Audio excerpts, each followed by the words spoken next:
Bonjour à tous et bienvenue sur boursicoté.com pour cette nouvelle analyse technique Forex et matières premières avec une paire de devises euro-dollar qui continue à évoluer ici dans son range entre 1.18 et 1.1833, donc une dynamique inchangée, toujours ici dans le suivi de cette impulsion haussière qui est venue chercher ici une zone d'objectif équivalente à ce point haut significatif.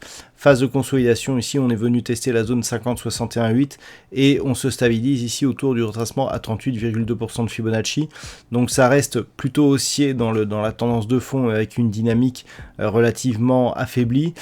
Tant que l'on est ici à l'intérieur de cette zone 1,18, 1,1833, eh bien difficile de définir un directionnel porteur. Il faudrait vraiment casser ici cette zone à la hausse pour réintégrer un range ici entre ce niveau et les 1,1890 et donc pouvoir remettre un petit peu de pression haussière sur cette dynamique, alors qu'une rupture, alors dans un premier temps des 1.18, mais surtout de cette zone ici des 1.1760, eh bien validerait une possible poursuite du mouvement baissier en direction, je dirais, d'un retracement total qui à terme pourrait viser ici 1.1663.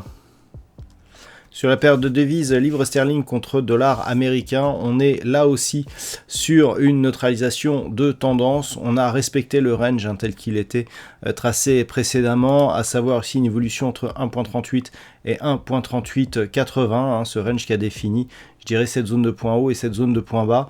On est actuellement ici autour de la zone médiane, donc un petit peu comme sur l'euro-dollar. On est dans une continuité totalement incertaine, puisque d'un point de vue moyen terme, c'est déjà en train de se neutraliser précédemment. Les indicateurs ne nous apportent pas énormément d'informations. Donc les niveaux clés de cette dynamique, eh bien à la hausse, c'est tout simplement la zone des 1.3880. On voit ici sur ce graphe que ça fait quelque temps qu'on n'a plus dépassé ici ce niveau et que par rapport à celui-ci, eh bien on a une configuration qui se trace un petit peu comme ça et qui nous indique que en cas de cassure, eh bien on développerait un potentiel assez important pour une poursuite ici du mouvement haussier, alors que à la baisse, il faudrait, alors dans un premier temps, 1.38 ne nous donnerait pas forcément une dynamique très baissière, puisqu'on aurait ici juste cassure de ce support et d'un point bas intermédiaire, mais c'est surtout sur rupture ici de cette zone des 1.3745 que l'on pourrait connaître une accélération sur cette paire de devises. Et puis sur l'or, nous avons encore énormément d'indécisions. L'or donc dont on signalait hier la rupture ici haussière des 1795 $ l'once.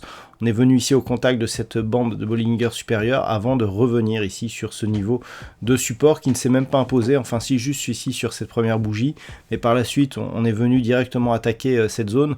Donc clairement on pensait ici avoir une sortie de ce range court terme que l'on peut quantifier ici grossièrement entre 1784 et 1803 $ l'once, mais le retour ici des cours sur cette zone horizontale eh bien neutralise cette dynamique naissante.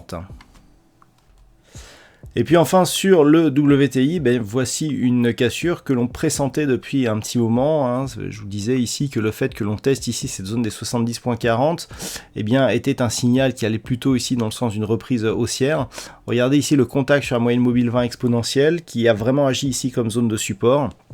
On est venu donc au contact, on consolide ici sur la moyenne mobile et tout de suite on reprend la dynamique, donc on s'inscrit sur des cotations qui actuellement sont proches de la zone des 72.50. Alors ce niveau est très important d'un point de vue technique puisqu'il nous ramène ici dans un range entre 70,40 et 75 $ le baril, qui peut potentiellement mettre de la pression à la hausse sur les actifs pétroliers. Pourquoi ? Tout simplement parce que c'est depuis ici cette zone de range que le pétrole avait tenté ici une rupture avant de se retourner. Donc là, on réintègre ce range d'évolution. On y était resté ici quelques semaines et nous allons voir si les comportements restent les mêmes. Alors nous avons une zone ici intermédiaire, s'agissant ici de cette zone de résistance ici proche des 73,75 $ le baril. Donc ça c'est l'objectif très proche avant de détecter une éventuelle consolidation court terme sur le WTI, mais l'objectif à terme c'est bien un retour ici sur la zone des 75 $ le baril. Bien entendu, pour invalider ici cette dynamique qui reste donc haussière, vous voyez qu'on a eu ici une impulsion, temporisation horizontale ici et reprise, ce signal haussier sera valable tant que l'on restera ici au-dessus des 70,40 $ le baril. Voilà donc ce que l'on peut dire sur cette analyse technique Forex et matières premières. Je vous souhaite une bonne soirée. On se retrouve dès demain pour un trading live et pour d'autres analyses techniques, toujours sur le site boursicoté.com.